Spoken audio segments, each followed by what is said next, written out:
The Audi Q3 is back after a hiatus, and a simple passing glance is probably not going to reveal a whole lot to you.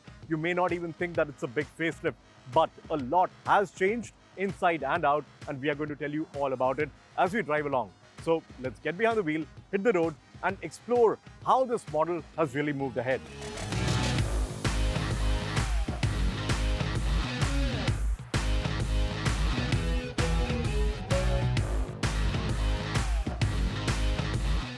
When this whole dramatic shift in design happened at Audi, things were quite outlandish to say the least, because nobody had seen that whole departure from understated elegance that the Audis were to really massive grills which were very in your face. But over the years, all that treatment has been toned down, and now Audis really look pretty decent. And that is again the case with the Q3 as well. That whole massive grille section, that's been done in a way that really doesn't shout weird design execution as such, and it really looks pretty decent on the front of this car.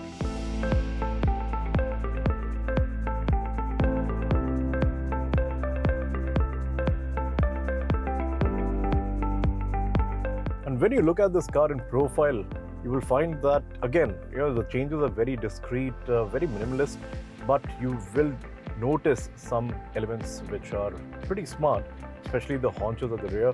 They're nicely exaggerated, but not in such a way that it's really going to look bad as such.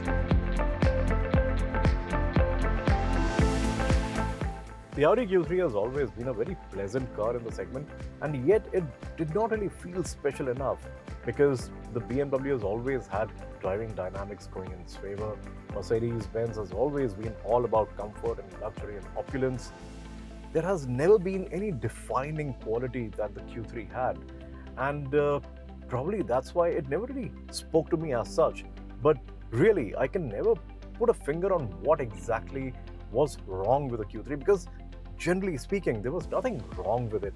It was always something that did everything in a very accomplished way, yet it did not really excel in any of those. But does that really make any difference? Because the buying public does not look at all these things at all. What they really want is something which is representative of the segment, delivers all the things in a very high quality execution, and that's exactly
rupees, and still not having ADAS is not really done.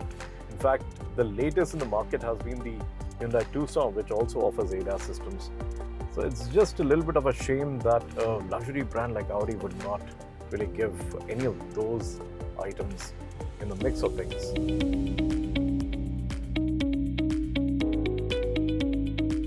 One thing which has been a highlight for me in the Audi Q3 is the fact that the latch over here to open the doors is inverted. What we have come to accept now is the design is in such a way that it's pointing upwards and you have to kind of turn your wrist around like this to open the door. But this one is extremely natural and you just have to slide your fingers in and pull the door handle, and that's all very nice. I don't know why did people not think of it before.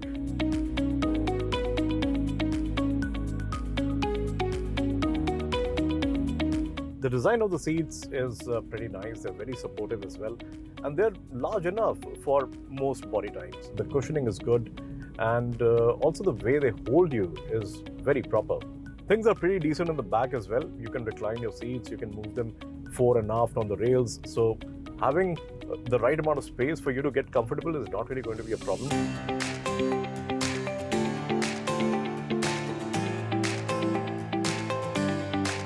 I've always been a fan of Audi's virtual cockpit, and it's the same case over here as well. It's just amazingly done.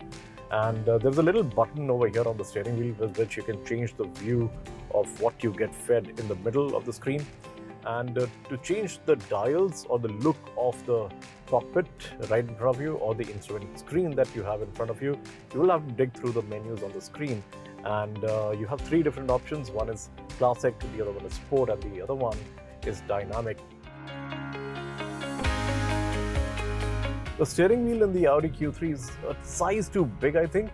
For a car of this size, it should have been definitely a little bit smaller than what it is. And you feel that, it's probably something out of an A6. It'll look very nice in the A6 because the cabin is that much larger and you have a lot more lateral space to play around with.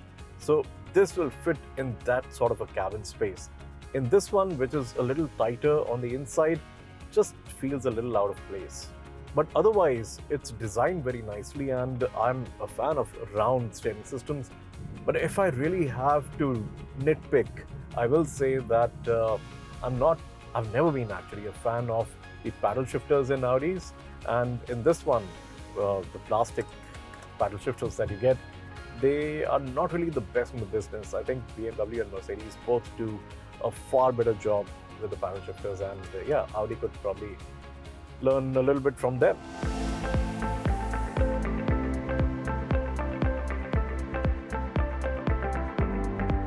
Now talking about the different drive modes that you get, there's a button over here called Drive Select.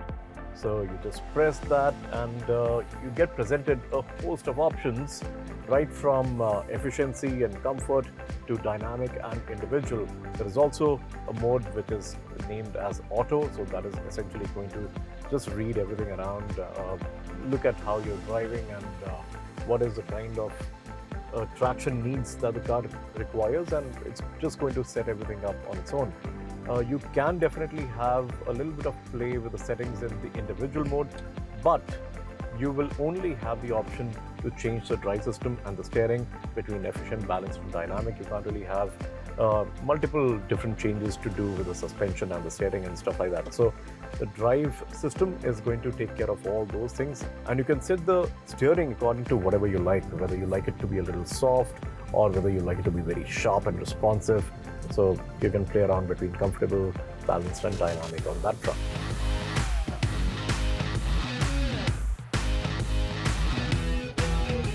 The Audi Q3 has always been a very pleasant car, and it's been very hard to really find faults with it. Yes, things can definitely be improved, but that's the case with every single model of every single manufacturer. So that is nothing unique with the Audi Q3. And now with this whole new way of executing the car, both on the outside and inside, things have definitely been sharpened up by Audi in the Q3.